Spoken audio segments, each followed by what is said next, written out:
تو کیا صورتحال ہوتی ہے اور کیا ان انتخابات کے نتیجے میں ٹرن آؤٹ جو ہے وہ اس حد تک جاتا ہے کہ جہاں پر پھر پتہ چل سکے کہ معاملات جو ہیں وہ کس نوعیت کے ہیں. یہ وہ منظرنامہ ہے جس پر بات آپ کا اپنے مہمانوں سے تعارف کرواتے ہیں. ہمارے ساتھ موجود ہیں خرم دستگیر خان صاحب، سابق وفاقی وزیر رہے، مسلم لیگ نواز کے رہنما ہیں. ہمارے ساتھ موجود ہیں شہزاد شوکت صاحب، صدر ہیں سپریم کورٹ بار ایسوسی ایشن کے. خرم دستگیر خان صاحب، آج پہلے تو دو تین بڑے عدالتی فیصلے جو ہیں اور ان کا چونکہ سیاسی امور سے بھی براہ راست تعلق ہے ان پہ بات کریں گے. ایک تو یہ کہ آج سنگین غداری کیس میں سابق صدر پرویز مشرف کو جو خصوصی عدالت کا فیصلہ تھا سزائے موت کا، اس کو انہوں نے برقرار رکھا ہے. آپ کو یاد ہوگا جب یہ فیصلہ ہوا تھا اور سیٹھ وقار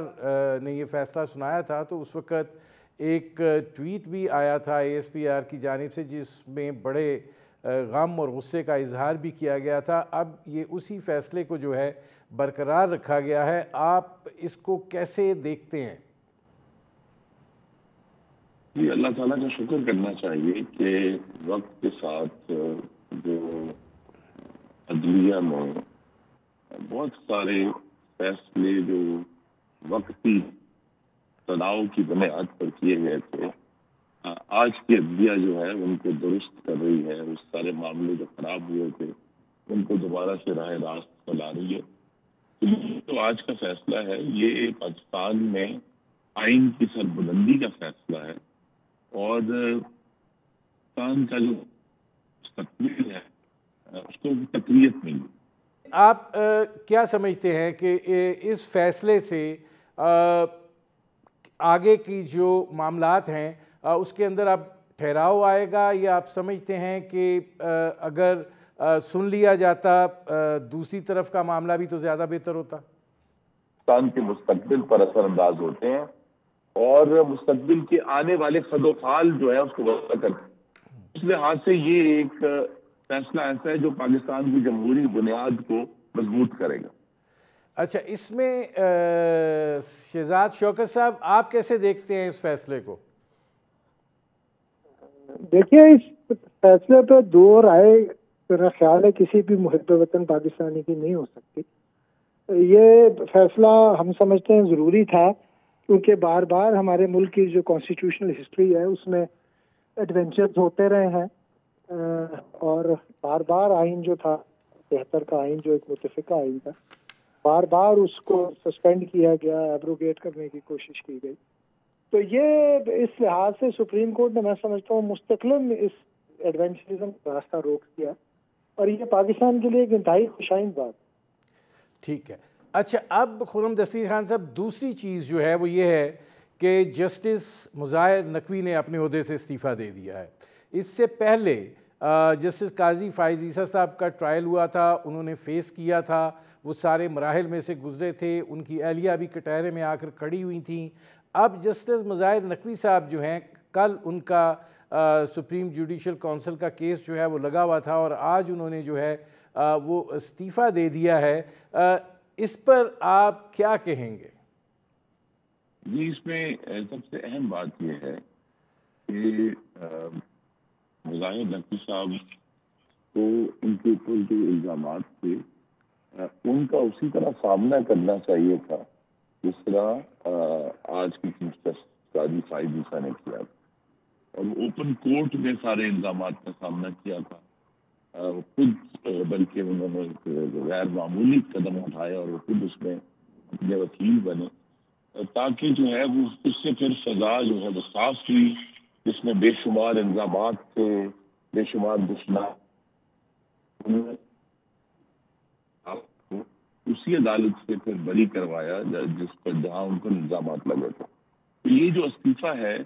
یہ بھی ہماری صدا ہے کہ استعفیٰ ان کی جو اگر ان کے اوپر کوئی الزامات ہیں اس کی مکمل سزا نہیں ہو سکتی.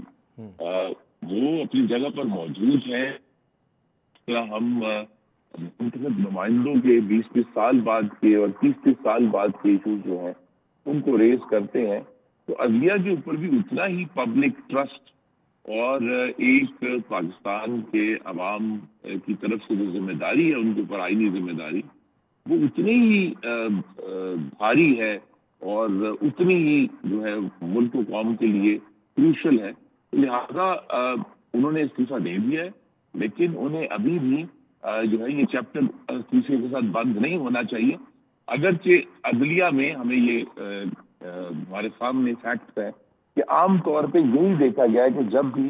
کسی جج کے اوپر اس قسم کے الزامات آئے، انہوں نے ان کا سامنا کرنے کی بجائے جو ہے وہ استعفے کو ترجیح دے کر وہ سائڈ پر ہو گئے، اور انہوں نے تمام مراعات بھی لی اور سابق جسٹس بھی کہلائے، اور ان کے اوپر جو الزامات تھے ان کا کبھی بھی تو انویسٹیگیشن اور رزلٹ نہیں آیا. قاضی فائدی صاحب اس معاملے میں صرف ایک ایکسیپشن ہے. صحیح. اب اس میں یہ فرمائیے گا شہزاد صاحب کہ جسٹس مظاہر اکبر نقوی کا استعفیٰ بھی آ گیا، کہ آپ سمجھتے ہیں ان کے اوپر ایک اخلاقی بوجھ بھی تھا کہ جو انہوں نے بینچ تھا لاہور ہائی کورٹ کا جس میں سابق صدر جنرل پرویز مشرف کے خلاف جو خصوصی عدالت کا فیصلہ تھا، یہ اس بینچ کے سربراہ تھے اور اس کو کالعدم قرار دیا تھا، اور اب یہ صورتحال جو ہے یہ سامنے آئی ہے. کیا جیسے کہہ رہے ہیں خرم دستگیر صاحب کہ معاملہ یہاں نہیں رکنا چاہیے؟ دیکھیں، آئینی طور پر تو ایک ہائی کورٹ اور سپریم کورٹ کا جو جج ہے اس میں استعفیٰ دینے کے لیے صدر پاکستان کو اپنا استعفیٰ بھیجنا ہوتا، اور اس کی منظوری کی کوئی شرط نہیں ہوتی. جیسے ہی وہ استعفیٰ دیتا ہے وہ اپنے عہدے سے جو ہے عہدہ برا ہو جاتا. لہذا یہ ہم سب کی سوچ وہی ہے کہ جیسے یہ الزامات ہیں ان کو فیس کرنا چاہیے ججز کو، اور فیس کر کے اپنے آپ کو ونڈیکیٹ کرنا چاہیے. اور آئی ایم شیور کہ اگر فائز صاحب اپنا مقدمہ لڑ سکتے ہیں تو مظاہر صاحب بھی یقیناً اپنا مقدمہ لڑ سکتے تھے اور عوام کی نظروں میں ونڈیکیٹ ہو سکتے تھے. لیکن انہوں نے سمجھا یہ ان کا ذاتی فیصلہ تھا. میں سمجھتا ہوں کہ اس میں شاید یہ جو آج کا ججمنٹ آیا ہے اس نے بھی اپنا رول پلے کیا ہو. وہ بہرحال کسی بھی جج کو جو اس نے فیصلہ کیا ہوتا ہے عدالتی، اس کی بنیاد پر تو کوئی کارروائی اس کے خلاف نہیں ہو سکتی، یہ وزڈم آف لا. لیکن میں سمجھتا ہوں کہ شاید ان کا اپنا فیصلہ وہ سیٹسفائیڈ بھی ہوا ہے، اس کی بھی ایک شاید اس کا ایفیکٹ آیا ہو ان کے استعفیٰ دینے کے فیصلے میں. لیکن بہرحال یہ مظاہر صاحب کا پریروگیٹو تھا، انہوں نے اس کو ایکسرسائز کیا، آئین قانون ان کو اجازت دیتا ہے.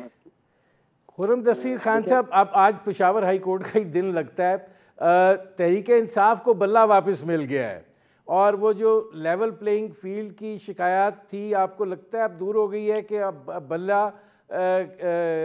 کے انتخابی نشان پہ وہ اب انتخاب لڑیں گے؟ جی، صرف ایک بات جو پچھلی ہم نے ابھی گفتگو کی ہے اس کے بارے میں کہنی ہے کہ پاکستان اور اقتدار کا جو استعمال ہے اس میں ہم یہ دیکھ رہے ہیں کہ اب عدالت عالیہ کا بڑا اہم رول ہے، نہ صرف قانونی اور آئینی معاملات میں بلکہ مالی معاملات میں بھی، اور ایسے معاملات جو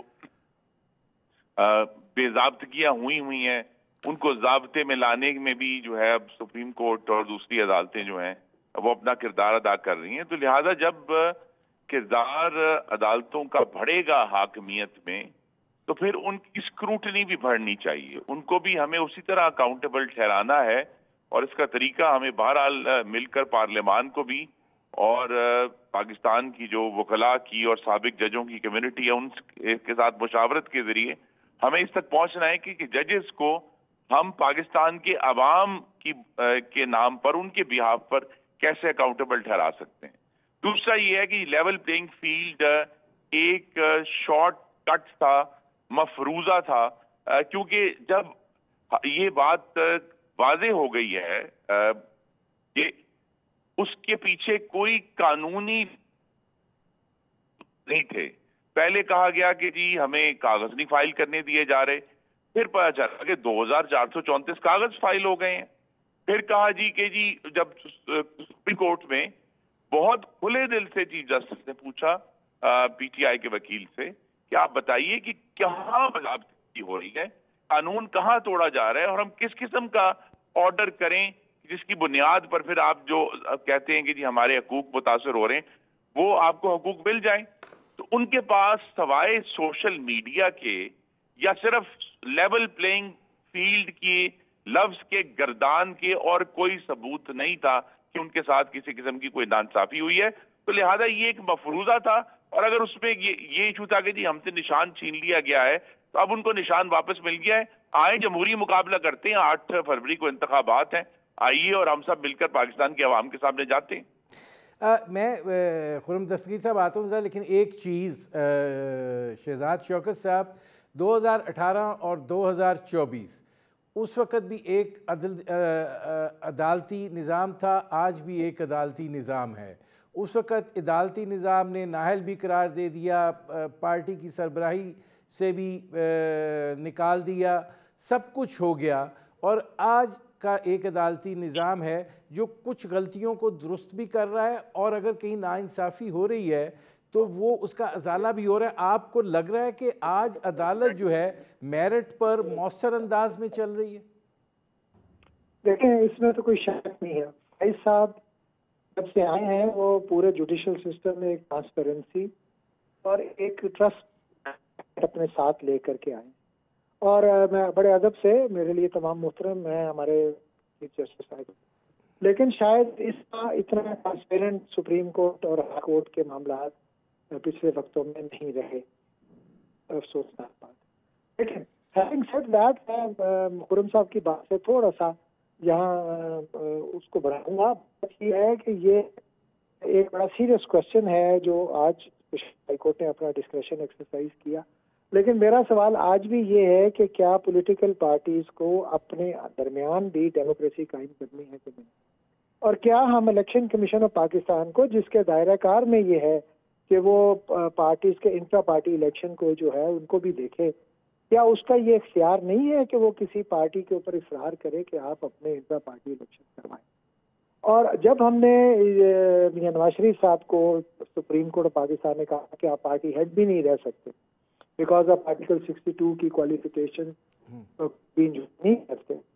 تو پھر اس صورت میں الیکشن کمیشن کا یہ اختیار ہم طرح ڈسپیوٹ کر سکتے ہیں کہ وہ کسی بھی پارٹی کے انٹرا الیکشن کو اس کو فورس بھی کرے اور ان کو مانیٹر بھی کرے کہ وہ دراصل ہوئے ہیں یا شامل الیکشن. اس حد تک فیصلہ الیکشن کمیشن آف پاکستان بہرحال اس کو دیکھے گا، کیونکہ یہ صرف کے نشان کا ایشو نہیں ہے، یہ ایشو ہے الیکشن کمیشن آف پاکستان کے اختیارات کے استعمال کے اوپر. لہٰذا یہ میرے خیال میں واحد ہوگا. ٹھیک ہے ناظرین، ہماری گفتگو جاری ہے، وقت ہوا ہے ایک مختصر سے کمرشل بریک کا، ملتے ہیں اس وقفے کے بعد. Welcome back. اچھا خرم دستگیر خان صاحب، آپ ذرا یہ فرمائیے گا، وہ عدالتی باتیں بھی ساتھ ساتھ چلتی رہے گی، لیکن مسلم لیگ نواز جو ہے وہ ابھی تک اپنے ٹکٹوں کے معاملات میں الجھی ہوئی ہے. آج رات کی یا کل کی بات جو ہے وہ کی جا رہی ہے. آج روہیل اصغر صاحب بھی ملے یا صادق صاحب بھی ملے، بہت سے معاملات جو ہیں وہ اندرون خانہ چل رہے ہیں. آپ کو لگ رہا ہے کہ یہ سیٹ ایڈجسٹمنٹ کے کا بھی معاملہ ہے؟ آپ کے پرانے لوگ، پرانی کانسٹیٹوئنسیز، حلقے کی سیاست ہر ایک کو بڑی عزیز ہوتی ہے، آپ کو لگتا ہے معاملات سیٹل ڈاؤن ہو جائیں گے اور یہ مسلم لیگ نواز کی انتخابی مہم کو پر اثر انداز نہیں ہوں گے؟ جی، پہلے تو ہمیں حقائق یہ ہیں کہ قومی اسمبلی کی جو 272 جنرل نشستیں ہیں وہ چند جو ہاتھ کی انگلیوں پر گنی جا سکتی ہیں نشستیں ہیں، جن کے بارے میں ابھی بھی کچھ ابہام ہے، اور ہماری پوری توقع ہے کہ انشاءاللہ وہ ابہام اگلے 48 گھنٹے میں دور ہو جائے گا. اور ویسے بھی 12 تاریخ کو یہ تمام جو نشستیں ہیں ان کا اعلان ہونا ہے، حتمی لسٹیں جو ہیں وہ آویزہ کرنی ہے الیکشن کمیشن نے. تو اس وقت تک ہماری پوری توقع ہے کہ یہ سارا معاملہ سیٹل ہو جائے گا. اس طرح کے جو اختلافات ہیں یا ڈسپیوٹس ہیں وہ انتخابی سیاست کا حصہ ہیں، اور الحمدللہ ہر دفعہ ریزالو ہو کر ہی ہم سیاست سے سرخرو ہو کر انتخابات میں اترے ہیں. اب اس میں خرم دستگیر صاحب یہ بھی فرمائے گا کہ یہ بات کہی جا رہی ہے کہ، اور سوشل میڈیا دیکھیں، ویسے ایک دیکھیں ایک جذباتی لہر بھی ہے، ایک غصہ بھی ہے. ذرا بطور سیاسی کارکن یہ بتائیے گا کہ آپ کو کیا لگتا ہے کہ جو پاکستان تحریک انصاف ہے اس کی اس وقت جو مقبولیت ہے اور جس طریقے سے ڈاکٹر یاسمین راشد کا مقابلہ جو ہے وہ میاں نواز شریف صاحب سے ہونے جا رہا ہے، اور جو اس وقت فضا ہے اور جو ماحول بنا ہوا ہے مسلم لیگ نواز کے لیے پنجاب میں کس طریقے سے گراؤنڈ کو جو ہے اپنے حق میں استوار کرنا جو ہے وہ لگتا ہے کہ آپ کر پائیں گے؟ آپ کی گرپ ابھی بھی اسی طرح ہے یا معاملات جو ہیں اب ذرا ٹٹ فار ٹیٹ والے ہو گئے ہیں؟ نہیں، الحمدللہ ایک تو جب محمد نواز شریف کی وطن واپسی تھی اکتوبر میں، اس سے پہلے جو پارٹی نے ایک بہت بڑی ایکسرسائز کی تھی، اس سے ہم سب کو تقویت ملی ہے اور اطمینان ہوا ہے کہ مسلم لیگ نون کے جو کارکن ہیں پنجاب کے طول و عرض میں، وہ چٹان کی طرح پارٹی کے ساتھ کھڑے ہیں، محمد نواز شریف کے ساتھ کھڑے ہیں، اور یہ جو ہم مقبولیت کی بات سنتے ہیں یہ ویسا ہی مفروضہ ہے جیسا مفروضہ تھا کہ جی کاغذ نہیں فائل کرنے دیے جا رہے۔ یہ صرف ایک سوشل میڈیا کا فینومینا ہے، اور ہم یہ دیکھ رہے ہیں کہ بتدریج الیکٹرانک میڈیا سوشل میڈیا کی بازگشت بن گیا ہے۔ تو جو چیز سوشل میڈیا پر آ گئی ہے اس کا چاہے حقیقت سے کوئی تعلق ہو یا نہ ہو، وہ الیکٹرانک میڈیا پر سچ سمجھ کر چلا دی جاتی ہے۔ ہمارے بہت سارے کولیگز جن سے میں بات کر رہا ہوں جو اب میری طرح باقاعدہ طور پر پاکستان کے شہروں کی اور گاؤں کی گلیوں میں جا رہے ہیں، قصبوں میں جا رہے ہیں، بات کر رہے ہیں لوگوں سے، ان سب کا یہی اب متفقہ مشاہدہ ہے کہ یہ جو مقبولیت کا مفروضہ ہے یہ صرف سوشل میڈیا پر تو ہوگا، پنجاب کی گلیوں میں کہیں نظر نہیں آ رہا۔ وہ بہرحال ایک سیاسی جماعت ہے، ہم نے ان سے 13 میں بھی مقابلہ کیا، 18 میں بھی مقابلہ کیا، انشاءاللہ 2024 میں بھی کریں گے، لیکن ابھی اس جماعت کے سامنے یہ سوال ہے جو ہم رکھیں گے کہ سوائے آگ لگانے کے یا اپنے اداروں پر حملہ آور ہونے کے یا شہیدوں کی بے حرمتی کرنے کے، انہوں نے پاکستان کے عوام کی فلاح کے لیے کیا کیا؟ اور ان کا جو یہ طریقہ تھا کہ وہ جتھوں کے ذریعے اقتدار پر قابض ہو جائیں، یہ فاشزم ہے۔ تو لہذا یہ ان کا جو 9 مئی کا واقعہ یا پورا جو ان کا آپ سمجھ لیں اپریل 2022 سے لے کر مئی 2023 تک کا جو ایک سفر ہے، وہ مکمل طور پر اس کا جمہوریت سے کوئی تعلق نہیں تھا۔ تو لہذا وہ جو مقبولیت ہے وہ سوشل میڈیا پر تو ضرور ہے، لیکن پنجاب کی گلیوں میں اور گاؤں میں اور قصبوں میں نہیں ہے۔ اچھا، اس میں شہزاد شوکت صاحب یہ فرمائیے گا کہ یہ ہر معاملہ جو ہے وہ چونکہ عدالتوں کے اندر جا رہا ہے اور یہ ایک تاثر ابھارا جا رہا ہے کہ الیکشن کمیشن آف پاکستان جو ہے وہ جانبدارانہ طرز عمل کا مظاہرہ کر رہا ہے، تو یہ جو ہر چیز عدالتی فورم کے اوپر طے ہو رہی ہے، یہ الیکشن کمیشن کے معاملات کے لیے آپ رکاوٹ سمجھتے ہیں یا آپ یہ سمجھتے ہیں کہ عدلیہ جو ہے وہ چیزوں کو چیک اینڈ بیلنس کے طور پر ایک مؤثر کردار ادا کر رہی ہے؟ دیکھیں، 2 باتیں میں clear, election commission of Pakistan ایک آئینی ادارہ ہے اور آئین نے اس پر یہ ذمہ داری سونپی ہے اس کو کہ وہ فری، فیئر اور امپارشل الیکشن اس ملک میں کروائے جب بھی اس کی ضرورت ہو۔ لہٰذا آئینی دائرہ کار کے اندر رہ کر اپنے فرائض انجام دینے کا حق۔ اسی طرح جو عدلیہ ہے ہماری، اس کے پاس جوڈیشل اسکروٹنی کا ایک انسٹرومنٹ جو وہ گاہے بگاہے ایکسرسائز کرتے ہیں، لیکن سمجھتا ہوں کہ اس وقت الیکشن کمیشن آف پاکستان کے ہر معاملے میں جو عدالت کا دروازہ کھڑکانے کی روش پڑ گئی ہے، یہ کوئی اتنی الیکشن کمیشن آف پاکستان نے بہرحال الیکشن کروانے 8 فروری کو کروانے ہیں، ٹائم باؤنڈ پاکستان کا حکم ہے کہ 8 فروری کو ہر صورت الیکشن انشاءاللہ ہوں گے۔ اب سوال یہ ہے کہ اگر الیکشن کمیشن کے ہر موقع پر ہم عدلیہ کا دروازہ کھڑکائیں گے اور عدالت اس میں بار بار انٹرفیئر کرے گی، تو یہ 8 فروری کو الیکشن کروانے کا گول بہرحال متاثر ہونے کا خدشہ ہے۔ لہٰذا میں سمجھتا ہوں کہ ہر سوال، ہر امر جو ہے اس کو عدالت میں لے جانے کا جو یہ ایک رواج پڑ گیا ہے، یہ نامناسب کو اپنے آپ کو اس سلسلے میں چیک کرنا چاہیے۔ اب خرم دستگیر خان صاحب، یہ جو نون لیگ ابھی تک جو ہے انتخابی مہم جو ہے اس طریقے سے شروع نہیں کر پائی جس طریقے سے باقی پارٹیز چل رہی ہیں، اس کو بڑی تنقید کا نشانہ بنایا جا رہا ہے، اور یہ بات کہی جا رہی ہے کہ آپ لوگ جو ہیں وہ ابھی تک ڈرائنگ روم سیاست کے اندر جو ہے وہ پھنسے ہوئے ہیں۔ آپ کیا سمجھتے ہیں کہ اس ماحول کے اندر جو آپ بات کی جا رہی ہے 15 جنوری سے کوئی 2 ہفتے کی الیکشن مہم جو ہے وہ کافی ہوگی؟ جی نہیں، 15 جنوری کے بعد ہمارے پاس 3 ہفتے ہیں، 22 دن ہیں، جس میں ہمارے قائدین میاں نواز شریف، شہباز شریف، مریم نواز، اوکیجنلی حمزہ شہباز بھی، اور پارٹی کے جو دوسرے سینئر لیڈران ہیں وہ پورے ملک میں جا کر جلسے کریں گے، عوام سے بات کریں گے۔ میں اور میرے بہت سارے جو فقائے کار ہیں انہوں نے پہلے سے ہی یہ کام شروع کر دیا ہے۔ یہاں صرف یہ ایشو ہے کہ میاں نواز شریف چونکہ ان کی وطن واپسی ایک عرصے کے بعد ہوئی ہے، انہوں نے پارٹی کے معاملات سے اپنے آپ کو ایجوکیٹ کیا ہے، انہوں نے ملک کے معاملات سے ایجوکیٹ کیا ہے، تو لہٰذا 15 جنوری سے انشاءاللہ پارٹی کی جو عوامی رابطہ مہم ہے، انتخابی مہم ہے، اس کا آغاز بھی ہو رہا ہے، اور اس کے ساتھ ہی منشور کا اعلان بھی ہو جائے گا، اور ہم پوری طرح اب گیئرڈ اپ ہیں اپنی کیمپین کو پورے ملک میں لے کر جانے کے لیے انشاءاللہ۔ اس میں خرم دستگیر خان صاحب اب آپ کا دلچسپی کا سوال ہے، اور وہ یہ ہے کہ آپ کا منشور 15 جنوری یا 16 جنوری کو آ جائے گا۔ یہ بات اس وقت ملک جو ہے جس معاشی صورتحال سے دوچار ہے، آپ کو لگتا ہے کہ کسی بھی حکومت کے پاس عوام کو دینے کے لیے کچھ ہے؟ اور اس صورتحال میں جبکہ IMF کے آپ پروگرام کے اندر موجود ہوں اور ان کی شرائط پر عمل درآمد جو ہے اسی طرح ضروری ہو جس طریقے سے آپ نے 16 مہینے نکالیں؟ جی اس میں 2 باتیں ہیں جی۔ ایک تو جو مالیاتی ڈسپلن ہے اس کو بہت سختی سے ہمیں امپوز کرنا ہوگا، لیکن جو صوبوں کے حقوق ہیں وہ تو انہیں بہرحال ملیں گے۔ تو عوام کو دینے کے لیے جو صحت ہے، تعلیم ہے، امن و امان ہے، انفراسٹرکچر ہے جو صوبوں کی ذمہ داری ہے،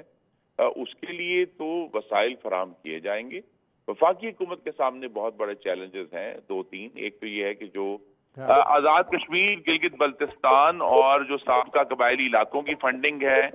اس کے بارے میں بھی ہمیں نیشنل فائنانس کمیشن میں ایک تمام صوبوں کو اعتماد میں لینا ہوگا۔ آئین یہ کہتا ہے کہ ہر 5 سال کے بعد NFC کو ریوائز کیا جائے، تو لہٰذا وہ جو وفاقی حکومت کے مالیاتی معاملات ہیں اس کو ہم انتہائی سنجیدگی سے لے رہے ہیں، اور اس کا جو فارمولہ ہے وہ اس منشور کا حصہ ہوگا۔ جس طرح میں نے کہا، عوام کی تعلیم، امن، صحت اور انفراسٹرکچر اور شہری سہولیات کے اوپر تو ہم کوئی کمی نہیں کریں گے، لیکن جہاں وفاقی حکومت کو اپنے ایکسپینڈیچرز اور صوبائی حکومتوں کو بھی جہاں جہاں ان کے جو غیر ترقیاتی اخراجات ہیں ان میں ایک بہت بڑی جو ایک ہم کہیں گے انقلابی کمی جو ہے وہ آپ دیکھیں گے کہ انشاءاللہ منشور کا حصہ ہوگا۔ نہیں، اس میں جو بات ہے، آپ نے نیشنل فائنانس کمیشن کی بات کی، اس کے اوپر بہت زیادہ معترض ہوا جاتا ہے کہ بہت زیادہ وسائل صوبوں کو چلے جاتے ہیں، وفاق کے پاس کچھ بچتا نہیں ہے، اور جو بچتا ہے وہ تو سود کی ادائیگی کی مد میں چلا جاتا ہے۔ تو آپ لوگ کیا ری وزٹ کرنے کا کہہ رہے ہیں NFC وارڈ میں جو صوبوں کو شیئر جاتا ہے تاکہ وفاق کے کچھ وسائل بڑھ سکیں، یا آپ کٹ لگانا چاہ رہے ہیں وفاق کے؟ کوئی کٹ نہیں ہے، صرف یہ ہے کہ صوبوں کی مد میں اب ہمیں گلگت بلتستان اور آزاد جموں کشمیر اور جو سابقہ قبائلی علاقے ہیں ان کو ایک اسپیشل سٹیٹس دے کے ان کو صوبوں کی مد میں ڈالنا ہوگا، کیونکہ جو صوبوں کا جو وسائل میں حصہ ہے اس میں کمی نہیں ہو، لیکن مزید جو علاقے ہیں جن کا بوجھ اس وقت وفاقی حکومت اپنے فنڈ سے اٹھا رہی، اور بھی اس میں بہت ساری چیزیں ہیں، صرف یہ 3 ہمارے ٹیریٹریز نہیں ہیں، تو وہاں کچھ ہمیں یہاں صوبوں کو کنونس کرنا ہے کہ بھئی یہ جو علاقے ہیں یہ بھی اب پاکستان کا حصہ ہیں، یہ بھی ہم سب کی ذمہ داری ہے، وہاں رہنے والے ہمارے پاکستانی بھائی اور بہنیں، تو ان کی بھی جو ان کی زندگیوں کے لیے جو بجٹ ریکوائرڈ ہے، ان کی ترقی کے لیے بجٹ ریکوائرڈ ہے، اس کو بھی صوبوں کا حصہ بنا کر وہاں سے دیا جائے، تاکہ وفاقی حکومت کے پاس دوسری جگہوں سے کچھ سپیس اوپن ہو، اور زیادہ جو مالیاتی سپیس اوپن ہوگا وہ اپنے غیر ترقیاتی اخراجات کم کرنے سے ہو۔ اس میں خرم دستگیر خان صاحب غیر ترقیاتی اخراجات کم کرنے کے حوالے سے ہر حکومت بات کرتی ہے، لیکن at the end of the day وہ نہیں ہوتے ہیں۔ دوسری چیز یہ ہے کہ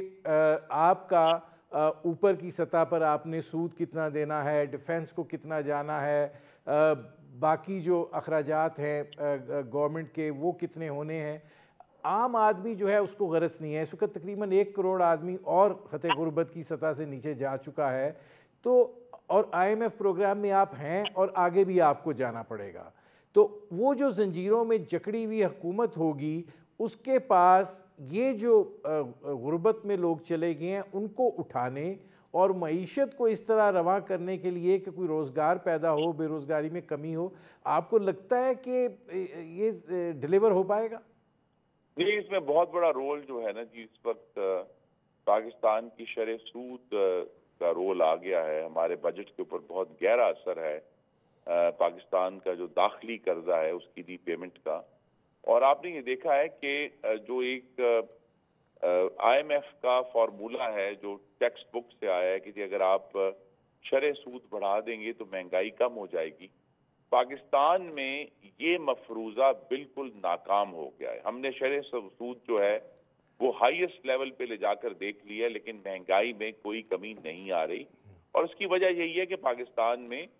جو کنزیومر فائنانس ہے وہ نہیں ہوتا۔ لوگ عام شہری جو ہے وہ بینک سے قرضہ لے کر اپنی زندگیوں کو نہیں گزارتے، تو لہٰذا وہاں اگر آپ کٹ کریں گے جس طرح مسلم لیگ نون کے پچھلے دور میں تھا کہ 6.25% تھی شرح سود، اس کی وجہ سے آپ دیکھیں گے کہ جو بہت بڑا سپیس پاکستان کے بجٹ کا جیسے جیسے ہم انشاءاللہ شرح سود میں کمی کریں گے تو فسکل سپیس جو ہے جو کہ پاکستانیوں کی ترقی کے لیے استعمال ہو سکے وہ اوپن اپ ہوگا۔ اچھا یہ فرمائیے گا کہ بلاول بھٹو زرداری صاحب بھی لاہور آ گئے ہیں، پنجاب میں بڑے وہ اپنی انتخابی مہم کو چلا رہے ہیں، اپنے آپ کو ظاہر ہے انہوں نے اگلے وزیر اعظم کے طور پر پیش کر دیا ہے۔ مسلم لیگ نواز اور مسلم لیگ نواز کی قیادت پر وہ تنقید بھی کر رہے ہیں، اور وہ کہہ رہے ہیں کہ جس طرح نواز شریف صاحب کا چہرہ اترا ہوا ہے لگتا نہیں وہ وزیر اعظم بن پائیں گے۔ مسلم لیگ نواز محتاط ہے، تو کیا آپ کو مستقبل کی پیش بندی ہے کہ کل کو دوبارہ ان کو ساتھ ملا کے حکومت نہ بنانی پڑ جائے؟ جی، پیش بندی اس وجہ سے ہے کہ ہم نے 2014 سے لے کر 22 تک پاکستان میں نفرت، بغض اور انتقام کی سیاست کو پروان چڑھتے دیکھا ہے، جس کی ذمہ دار پاکستان تحریک انصاف تھی، جنہوں نے 2014 میں پاکستان ٹیلی ویژن پر ڈنڈوں سے قبضہ کیا، اور 2023 میں انہی لوگوں نے پھر ریڈیو پاکستان پشاور کو آگ لگا دی، جنہوں نے پارلیمان کا جنگلہ گرایا انہوں نے GHQ کا جنگلہ بھی گرایا جا کے۔ تو لہٰذا ہم اس نفرت کی سیاست سے باہر آنا چاہتے ہیں، رواداری کی جو سیاست تھی، اور اس میں ہمیں کہنا چاہیے کہ شہید بے نظیر بھٹو نے بھی ریکنسیلیشن کی بات کی، تو بلاول صاحب جو ہیں اپنے انتخابی پریشر میں یا تناؤ میں آ کر ضرور کچھ تلخ باتیں کر رہے ہیں، لیکن ہم اس طرف تلخی کی طرف نہیں جانا چاہتے، کیونکہ ہم نے جس فاشزم کا سامنا کیا ہے 2018 سے 22 تک، ملک کی فضا کو دوبارہ اس نفرت کی سیاست میں ہم نہیں دھکیلیں۔ آخری سوال خرم دستگیر خان صاحب یہ فرمائیے گا کہ آپ یہ بات کہہ رہے ہیں کہ مقبولیت کا ایک فساد کریٹ کیا گیا ہے، لیکن ظاہر ہے سوشل میڈیا کا زمانہ ہے، ہر شخص کے ہاتھ میں ایک موبائل ہے اور جو کچھ چل رہا ہے وہ اس سے متاثر بھی ہوتا ہے۔ آپ چونکہ حلقوں میں ہیں، عوامی رابطہ مہم ہو رہی ہے، آپ کو کیا دکھائی دے رہا ہے کہ کس حد تک مزاحمت کا جو ہے وہ اس حوالے سے سامنا ہے کہ لوگ جو ہیں اس لہر کے بہاؤ میں ہیں؟ دیکھیے، اس میں میری جو ذاتی مشاہدہ ہے وہ بڑا محدود ہے، کیونکہ میں تو اپنے شہر گجرانوالہ تک انتخابی سیاست میں محدود ہوں، اور گجرانوالہ میں اگرچہ ضرور ہم نے دیکھا ہے کہ PTI کی موجودگی تھی 2018 کے انتخابات میں، لیکن 2018 میں بھی مسلم لیگ نون نے ہمارے ضلع کی تمام جو صوبائی اور تمام قومی اسمبلی کی نشستیں جو ہیں وہ جیتی تھی۔ تو گجرانوالہ کی ایکسیپشن ہے، ہمیں تو یہاں کسی مزاحمت کا سامنا نہیں ہے، اور جو مزاحمت ہے وہ تحریک انصاف کی نہیں ہے، مزاحمت تو جس طرح ہر شہر میں اور گاؤں میں دھڑے کی سیاست ہوتی ہے کہ کچھ لوگ جو ہیں وہ ہمارے ساتھ ہیں اور کچھ لوگ ہمارے خلاف ہیں. جو خلاف ہیں وہ مختلف جھنڈے پکڑ کر مختلف اوقات میں آتے ہیں. وہ ضرور مخالفت، ایک ذاتی مخالفت ضرور ہو سکتی ہے، لیکن سیاسی مزاحمت ہمیں اپنے شہروں کی گلیوں میں نظر نہیں آ رہی. بہت شکریہ خرم دستگیر خان صاحب، بہت شکریہ شہزاد شوکت صاحب. ناظرین، وقت ہوا ہے ایک مختصر سے کمرشل بریک کا. جب بریک سے واپس آئیں گے تو اس وقت جو دہشت گردی کی لہر ہے وہ بڑھتی چلی جا رہی ہے، اور اس کا علاج کیا ہے، کس طریقے سے معاملات کو جو ہے وہ دیکھا جانا چاہیے، اس پر کریں گے بات. ملتے ہیں اس وقفے کے بعد. Welcome back. ناظرین، اس وقت ملک کے اندر دہشت گردی کی صورتحال جو ہے وہ دن بدن دگرگوں ہوتی چلی جا رہی ہے. یہ پولیو کی ٹیمز ہوں، پولیس اہلکاروں کی چوکیاں ہوں، سیکیورٹی اداروں کی گاڑیاں ہوں،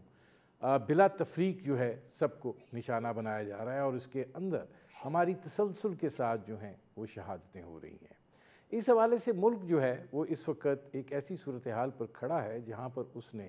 آئندہ کچھ ہفتوں میں ایک انتخابی مرحلے سے بھی گزرنا ہے، اور دوسری جانب ملک کے اندر یہ جو دہشت گردی کا سلسلہ ہے یہ روز افزوں بڑھتا چلا جا رہا ہے. اس حوالے سے پاکستان کے سیکیورٹی ادارے جو ہیں وہ کوشش کر رہے ہیں. بہت زیادہ حملے جو ہیں وہ ناکام بھی بنائے جاتے ہیں، وہ منظر عام پر نہیں آتے ہیں، لیکن جس کے نتیجے میں نقصان ہوتا ہے یقیناً وہ سامنے آتے ہیں. اور جب نوجوانوں کی شہادتیں ہوتی ہیں تو دل جو ہے وہ دل گرفتہ ضرور ہوتا ہے، افسوس ہوتا ہے، دکھ ہوتا ہے، کیونکہ وہ بھی کسی کے بیٹے ہیں، کسی کے شوہر ہیں، کسی کے باپ ہیں. تو یہ ایک بڑی صورتحال جو ہے وہ المناک ہو جاتی ہے. اس صورتحال میں پاکستان سے جمعیت علماء فضل الرحمان کے سربراہ مولانا فضل الرحمان جو ہیں وہ بھی افغانستان گئے ہیں. افغانستان کی قیادت سے وہ بات چیت کر رہے ہیں، لیکن وہاں پر جب وہ گئے ہیں تو ان کے خلاف مظاہرے بھی ہوئے ہیں. ایک طرف یہ صورتحال ہے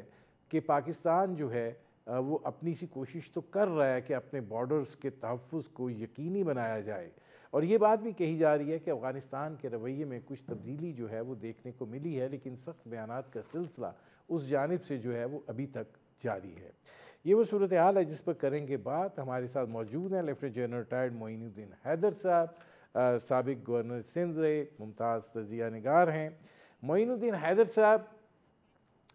ہماری طرف سے یہ بات کہی جا رہی ہے کہ افغانستان کے رویے میں کچھ تبدیلی جو ہے وہ دکھائی دے رہی ہے. آپ کو لگتا ہے کہ جس طریقے سے دہشت گردی کے واقعات ہو رہے ہیں ان کے رویے میں کوئی تبدیلی ہے، کیونکہ زمین تو انہی کی استعمال ہو رہی ہے؟ دیکھیے، پچھلے 1-2 سال میں میرے خیال سے کوئی 60-70% جو ہے وہ ٹیررزم کے واقعات میں انکریز آئی ہے، خصوصاً جو ہے کے پی کے میں اور بلوچستان میں، جو ہمارے 2 ایڈجوائننگ پروونسز ہیں افغانستان کے ساتھ. ظاہر ہے کہ وہاں پر افغانستان سے لوگ آتے ہیں، کارروائی کر کے چلے جاتے ہیں، اور وہاں بہت سی جماعتیں بیٹھی ہیں. کوئی داعش ہے، کوئی ISIS ہے، کوئی خراسان والے ہیں، کوئی TTP ہے، کوئی TTA ہے. تو یہ تو ایک تو بات یہ ہے. دوسری بات یہ ہے کہ یہ جس طرح آپ نے کہا پولیو ورکرز کو بھی اپنا جو ہے کر رہے ہیں ٹارگٹ، یہ پولیس والوں کو بھی کر رہے ہیں، فوج اور سیکورٹی اداروں کو بھی کر رہے ہیں. تو یہ بہت تشویشناک صورتحال ہے، اور یہ چیز بڑھتی چلی جا رہی ہے پچھلے کئی مہینوں سے تسلسل کے ساتھ. اور الیکشن تو ایک وجہ اس کی ہے، لیکن اس کے علاوہ بھی یہ جو ہے کافی مطلب کہ پاکستان کو ڈی اسٹیبلائز کرنے کی کوشش ہے، تاکہ پاکستان میں امن قائم نہ ہو سکے، یہاں پر انویسٹمنٹ نہ آئے، اور ہم ترقی کی راہ پہ صحیح معنوں میں گامزن نہ ہو سکیں. ایک مجھ کو یہی بڑی وجہ نظر آتی ہے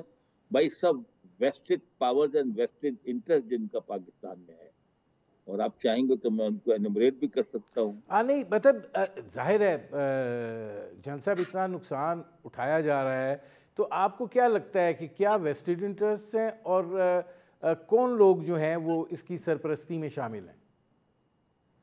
دیکھیے، یہ جو آپریشنز ہیں کوئی آسان نہیں ہوتے.